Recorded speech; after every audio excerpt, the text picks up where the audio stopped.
I went in the textile business by accident in 1965, and I threw in the towel about 20 years later. And that was about 20 years too late.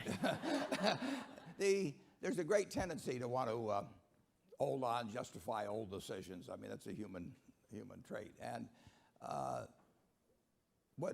when you really know you've got a bad business is when you have a good manager and you're getting bad results. I mean, when you're getting bad results with a bad manager, you still have to examine the question of whether you can get better results if you get a better manager. Usually you can't.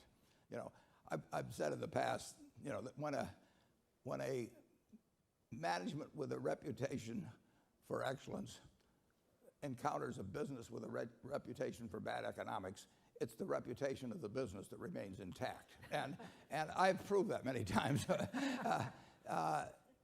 There are businesses that are just plain tough, and there may be too many competitors, but there's reasons why they don't drop out. There's reasons. Well, we started out in textiles, and we made over half of the linings for men's suits in the country. And we went through World War II and got awards, and Sears Roebuck named us their supplier of the year and all of that sort of thing.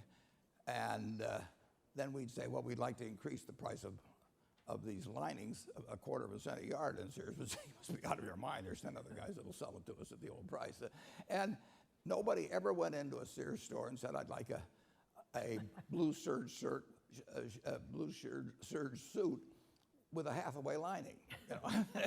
It didn't exist. We had no connection to the consumer. And there are lots of lousy businesses, and there's lots of wonderful businesses.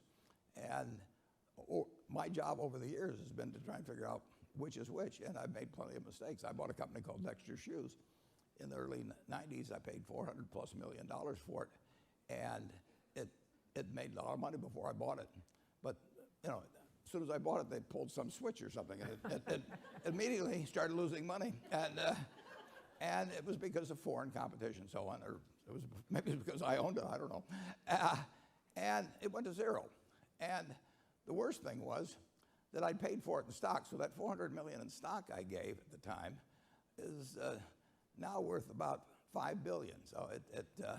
So every time Berkshire stock goes down, I feel a little bit better because of my opportunity loss on this business. But when I looked at Dexter Shoe, they had a good position in retailers. They turned out good shoes. They had a great workforce, all kinds of things. But I just forgot one thing, that they weren't going to make shoes in the United States anymore. So you make mistakes, and it does pay to recognize quickly when you've made them. If you've got a good person running a business and it isn't making any money, you're in the wrong business, and you've got to face up to that.